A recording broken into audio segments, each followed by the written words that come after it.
Bonjour à tous, c'est Emmanuel, j'espère que vous allez bien et je vous retrouve aujourd'hui dans une guidance intemporelle et générale autour d'une question particulière que vous vous posez. Et si vous vivez des séparations, restez bien à la fin parce que nous aurons une carte bonus pour ce cas précis. Installez-vous donc confortablement, respirez profondément. Pensez maintenant à votre question. Et on est parti. Donc, nous allons voir la carte qui va concerner votre question. Et donc, vous êtes amené à ne prendre que ce qui résonne en vous. Et cette guidance est valable à partir du moment où vous l'écoutez. C'est parti. Alors, on a la carte de l'optimisme.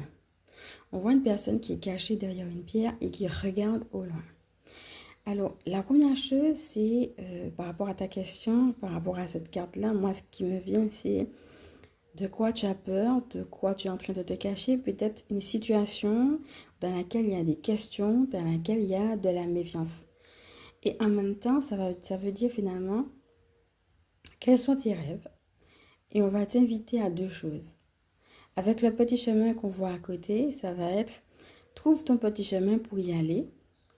Donc, peut-être pose des questions par écrit ou d'une manière ou d'une autre, conscientise-les, mais pour autant, cela ne veut pas dire que ça doit être des excuses ou bien qu'il faille rester dans les peurs. Il faut juste conscientiser les questions, les informations, les émotions qu'on a, mais on est amené quand même à avoir des rêves et à trouver son chemin pour pouvoir y aller.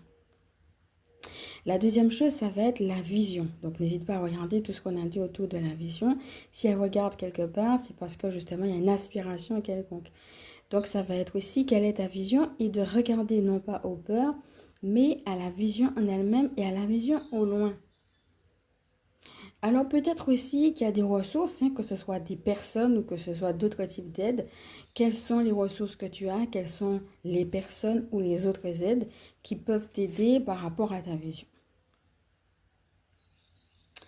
Alors, on va lire maintenant rester optimiste. Donc voilà, il y a certainement un moment d'attente et puis un moment de qu'est-ce que je fais là, où est-ce que je vais, etc. N'hésite pas à regarder ce qu'on a vu autour de trouver son chemin. On a eu une guidance pour cela justement. Et puis, à faire le petit coaching aussi qu'il y avait en transcription. Donc, en dessous de cette guidance pour pouvoir aussi t'aider parce qu'elles sont complémentaires. On avait surtout la première carte. Une personne qui était dans une attitude de louange, justement. Et donc, cette attitude, ça peut être quand on a trouvé son chemin, mais ça peut être aussi avant qu'on ne trouve son chemin. Là, on te demande de rester optimiste. Donc, n'hésite pas à retrouver